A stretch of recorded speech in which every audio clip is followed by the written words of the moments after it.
most important thing about tonight is, what did David tell you it was going to be?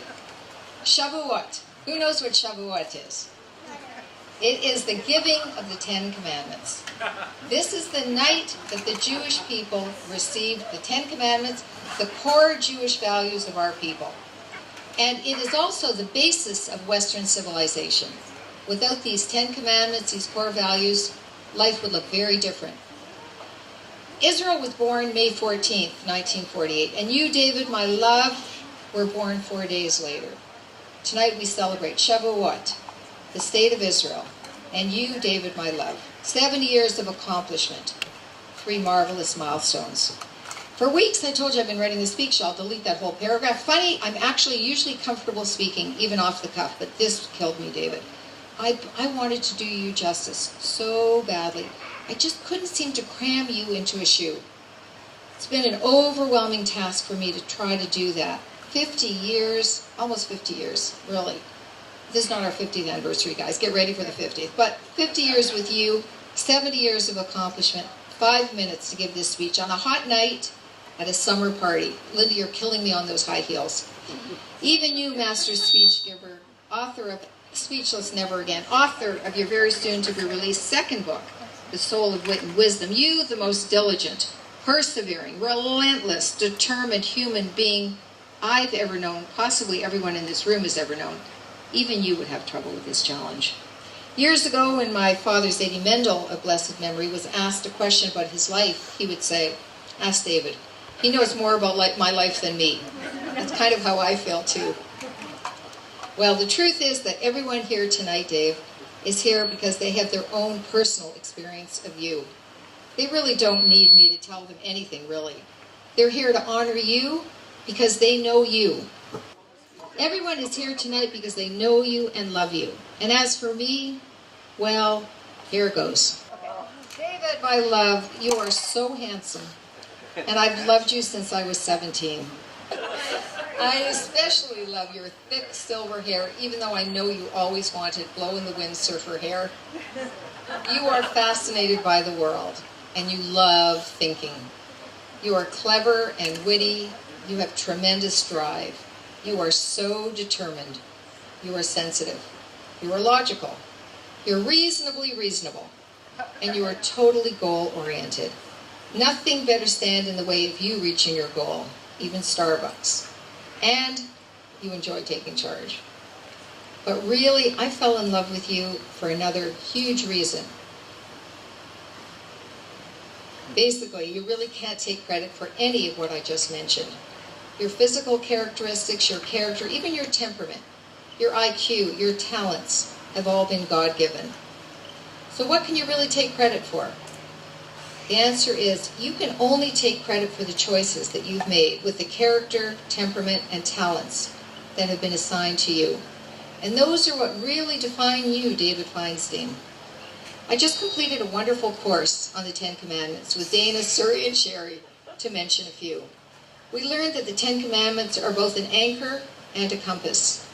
As a compass, we're challenged to think about what is asked of us, not just what is forbidden.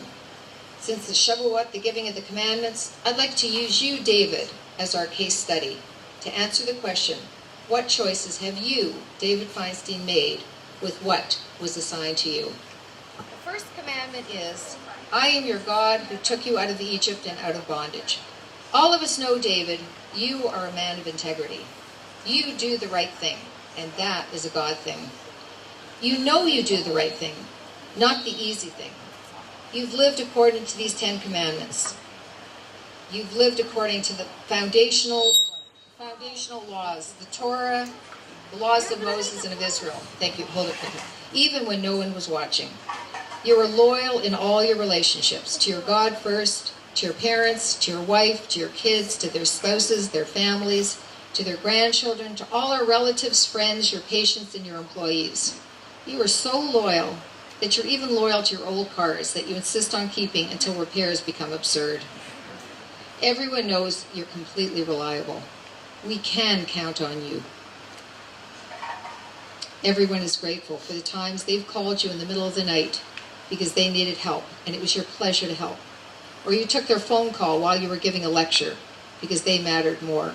Or you jumped out of bed in the middle of the night to go check on one of them or their kids. After all, the father-daughter dance at 2 of our daughters' weddings was for a good reason. Ain't no mountain high enough, ain't no valley deep enough to keep you away from me. Don't worry, I'm at commandment 2, but the other ones go faster. You shall have no other gods before me. We all know that you like good things and appreciate quality. Once you were at a camera store with Carrie when she was a little girl, and you selected and bought one, and you asked Carrie, do you know why I bought that one? She said, sure, because it's the best. You enjoy beautiful cars and beautiful things, but they're never your priority beyond protecting them. You never measure yourself or anyone else by what you've acquired or by what they own. You've used your gifts to become a collector. But let's examine what you selected to collect and why. It's your priorities really that have determined your collections. As a kid, you collected alleys or marbles, as I called them. We still have remnants of that collection in jars in our library. You collected baseball cards, and then later, high grades, always trying to get more, to achieve the highest scores you could. But you always wanted the best for others too, so you tutored your friends to help them do better too. You've always competed mostly against yourself. Then you began collecting awards and recognitions of accomplishments, the school key in high school for sportsmanship, academics, and citizenship, the Alpha Omega Alpha Honor Medical Society key for top 10% of your class. You graduated top 10 in medical school too. You respect accomplishment, but not too much.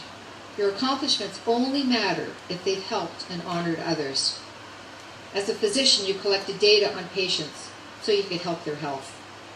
Many times in public places in Dallas, in Texas, and even other countries, strangers have introduced themselves to me to tell me how much they love and appreciate you, David, for having saved their spouse or child or parent. Then you began collecting memories and stories, which you collated into speeches, really intended to entertain, to honor, to share wisdom, taking thousands of photographs that document our lives and the lives of all of you in here. He printed them and organized them into collections of binders and integrated with great effort many of the photos and speeches into 2 books. A huge labor of love, unbelievable effort of time. You wanted people to be able easily to access, to be entertained, to be inspired. Your book, Speechless Never Again, and now your book to be released tonight, to The Soul of Wit and Wisdom, were never about yourself.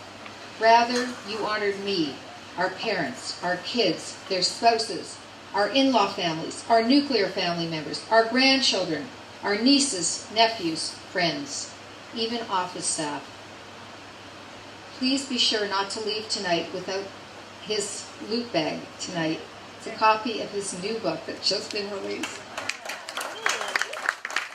You're all in it. Thousands of hours.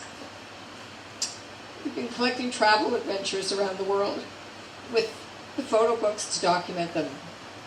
But you never let your collections become your false gods, because you don't ever condone doing the wrong thing, even for a good reason. And that is commandment number 3. How about honor the Sabbath, number 4? Every week you study the Torah portion, analyzing it, researching comparative studies on it, and bring to Shabbat dinner not only your précis of it, but original, thoughtful interpretation that makes it relevant to all ages, from the youngest to the oldest, strangers, anyone that's at our dinner table. You entertain, teach, and share wisdom. Number 5, honor your father and mother. You wondered what your mother would think about what would come of you, and I'll tell you the answer to that. You've honored your parents. You always brought your father and your mother great nachas because it was important to you to do so. You loved when your mother shept nachas, and you made sure she had lots of opportunities to do so. She did wonder what would become of you, but she lived long enough to know and to be very proud of you. She and your dad too were proud of your accomplishments as a student, an athlete, president of your high school, member of the Honor Medical Society, as a skilled and beloved physician, as a husband, as a respected thought leader, as a father, as a grandfather. They were proud of the wife you chose, and I'm proud of that. They were proud when you adopted Abby, when we adopted Abby. And you were the first one who said, we're in. They were very proud of your reputation. I bet they're still felling in heaven at the good, committed Jewish mensches you have raised. Their accomplished, loving spouses, and their precious children, our grandchildren. In their declining years, you brought both of them to Dallas to live with us in order to keep them out of an institution. It was always your pleasure to check on them first thing in the morning and the last thing in the evening to be sure they had everything they needed. Especially Dorothy loved cold ice water, and you always made sure she had a glass of cold ice water beside her bed, no matter how tired you were. Commandment 6, you shall not murder. Well, that's a tough one. That one has been hard for you. From maniacal Serbs to innkeepers who tried to extort from you, or while recently contemplating murder on the Siena Express, read Speechless Never Again, and his soon-to-be released The Soul of Wit and Wisdom, and your wife, who drives you crazy. You expect the most from yourself and from others. But anger management has been a challenge, even for you, my darling. But character assassination, another form of murder, has never been your challenge. You never gossip or speak badly about anyone. In fact, you always try to give people the benefit of the doubt. Commandment 7, you shall not commit adultery. It's a good thing. Commandment 8, you shall not steal. You are the most annoyingly honest person I know, and always tell the truth, which is sometimes very awkward. You love to listen to your patients, to hear their stories about their lives and livelihood. You have the greatest respect for their accomplishments, dignity, and worth. You believe all people, whether great or small, are to be respected. Commandment 9, you shall not bear false witness. Again, you are annoying because you won't even tell a white lie. You give everyone the benefit of the doubt.